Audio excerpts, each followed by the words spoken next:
नमस्कार दोस्तों, मैं हूं खुशबू सिंह और आप हैं हमारे चैनल वॉइस ऑफ लव पर, जहां आपके लिए हम लाए हैं एक खास कार्यक्रम एहसास आपके और अल्फाज हमारे, जिसमें हर बार हम लेकर आते हैं एक नई कहानी। तो आज हम आपके लिए लेकर आए हैं एक ऐसी कहानी जो हर लड़की के दिल के करीब से गुजरी होगी और हमारा यकीन है कि आपको आपके बीते पलों की याद दिलाएगी। तो ये कहानी है शोना मिश्रा की, जिसमें उन्होंने अपने एहसासों को शब्दों से पिरोने की कोशिश की है। तो कहानी कुछ इस तरह से है। सुबह सुबह नानी बुलाई, शोना उठो बेटा। अंगड़ाई लेते हुए मैं यानी कि आपकी शोना मिश्रा उठ गई। काले काले घुंघराले बाल मेरे चेहरे पर रात जमाए बैठे थे। नानी मेरे बाल काट दो, मेरे चेहरे पर आते हैं मुंह फुलाते हुए। नहीं बेटा, लड़कियों को बाल रखने चाहिए, सुंदर दिखते हैं। मैं चोटी बना दूंगी ना, फिर नहीं आएंगे चेहरे पर। मैं पलंग से कूदकर नीचे उतर गई। ताक में रखे दातुन को लेकर दौड़कर चली गई नदी। मेरी नानी के घर से थोड़ी ही दूरी पर है नदी। 2-3 छलांग मारकर ही पहुंच जाती हूँ। दातुन करते करते मैं आम के पेड़, जाम के पेड़, बेर के पेड़, सारे पेड़ों के नीचे से फल ढूंढने चली जाती हूँ। मुझे तो याद ही नहीं रहता कि मुझे स्कूल भी जाना है। फिर नानी या नाना आकर मुझे खींच खींच कर घर ले जाते और मेरा रोज का एक ही नखरा, नानी आज स्कूल नहीं जाएंगे। मैं उस वक्त तक बस एक 11 साल की बच्ची थी जो कि अपने नाना नानी को बहुत तंग करती थी। आज भी मेरे नाना आए और मुझे खींच खींच कर घर लेकर चले गए। पहले तो मुझे मेरे नाना ही नहलाकर कपड़ा पहना देते थे। आज भी मुझे मेरी नानी तैयार कर देती है और मैं मेरे नाना की साइकिल में बैठकर चली जाती हूँ स्कूल। रास्ते में रोज मेरे नाना मुझे 2 रुपए का छोला भाजा खरीद कर देते थे। मैं खुशी खुशी स्कूल चली जाती। आज भी वही हुआ। मैं आज भी अपनी ही धुन में 4 बजे स्कूल की छुट्टी के बाद सोनचूरी पेड़ के फलों को पैर से तोड़ तोड़ कर पैदल पैदल घर चली गई। मुझे क्या पता था कि आज ही मेरे बचपन का आखिरी दिन है।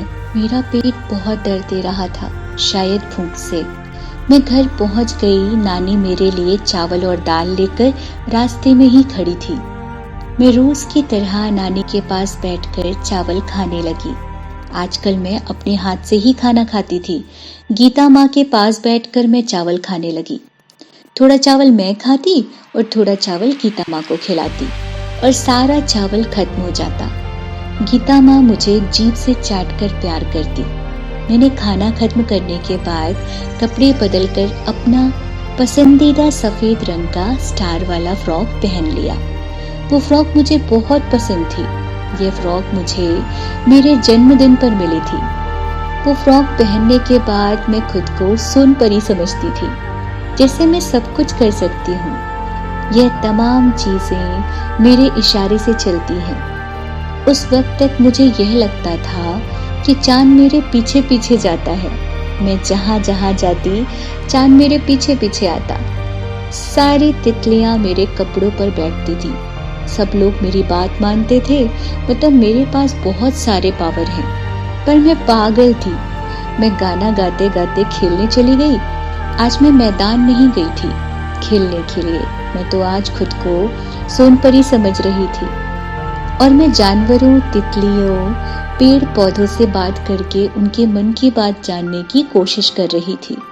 मैं घंटों तक वहां भाग भाग कर खेलती रही। इसी बीच मेरा बचपन खत्म हो चुका था। मैं बड़ी हो चुकी थी। इस दिन के बाद से मैं कभी ऐसे खेल नहीं पाऊंगी।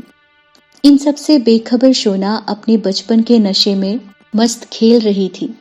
सरसों के खेत में मेरा पैर फंस जाता है और मैं गिर जाती हूँ। ऐसे तो मैं रोज गिरती हूँ, पर आज खेलने आने से पहले ही मुझे नानी ने कहा था, शोना सफेद कपड़ा पहनकर खेलने जा रही हो, गिरना मत, वरना कपड़ों में दाग लगा तो 10 दिन खेलने जाना बंद। आज मुझे बहुत डर लग रहा था। नानी का बात न सुनने की सजा मैं पहले भी भुगत चुकी थी। मैं खड़ी हो गई और फ्रॉक को झाड़ने लगी। मैं मेरे कपड़ों पर दाग लगी है या नहीं देखने के लिए फ्रॉक को खोल लेती हूँ और देखने लगती हूँ तो मुझे दिखता है मेरी सोनपरी फ्रॉक में मिट्टी के अलावा भी एक और दाग था, लाल धब्बा। पूरे फ्रॉक पर एक लाल धब्बा जो देखकर मेरे दिल की धड़कन तेज हो गई। ये खून कहाँ से आया? मैं चारों तरफ देखने लगी। मुझे तो कहीं चोट नहीं लगी थी और ना दर्द हो रहा था, पर खून कैसे? मैं फ्रॉक पहनकर रोते रोते घर चली जाती। नानी, मैंने कुछ नहीं किया, मैं खेल रही थी, मैं गिर गई, खून निकल गया, कपड़े गंदे हो गए, मैं साफ कर दूंगी। क्या बोल रही है? मुझे कुछ समझ नहीं आ रहा है, पीछे मुड़ तो। नानी देखकर ही समझ गई। मैं बड़ी हो गई हूँ, कपड़े उतार दे और ये साड़ी पहन ले। मैं बस चुपचाप नानी के बताए हुए काम कर रही थी। गांव की सारी औरत आ गई। मुझे साथ कलसी पानी डाला गया, हल्दी लगाया गया, फूलों का माला पहनाया गया, आरती किया गया। मिट्टी खोद के मेरे सबसे पसंदीदा कपड़े को दफनाया गया और मुझे एक अंधकार कमरे में बंद कर दिया गया। 15 दिन के लिए, जहां मुझे वक्त के वक्त खाना मिलता था। रात भर मुझे भूत के सपने आते, न तो मैं खा पाती और ना ही सो पाती। मैं अभी तक यही सोच रही थी कि यह मेरा कपड़े में दाग लगने की सजा है। उस लाल धब्बे ने मुझसे मेरा सब कुछ छीन लिया और मेरा बचपन चला गया। तो ये थी हमारी आज की कहानी। आपको कैसी लगी हमारी ये कहानी? आप हमें कमेंट बॉक्स में जरूर बताएं। और अगर आप भी चाहते हैं कि आपकी लिखी कहानी हम अपने कार्यक्रम में शामिल करें, तो आप अपनी लिखी कोई भी कहानी, अधिकतम जो कि 1500 शब्दों की हो, हमें voiceoflove0246@gmail.com पे भेज सकते हैं। और हाँ, जाने से पहले लाइक और सब्सक्राइब करना ना भूलें।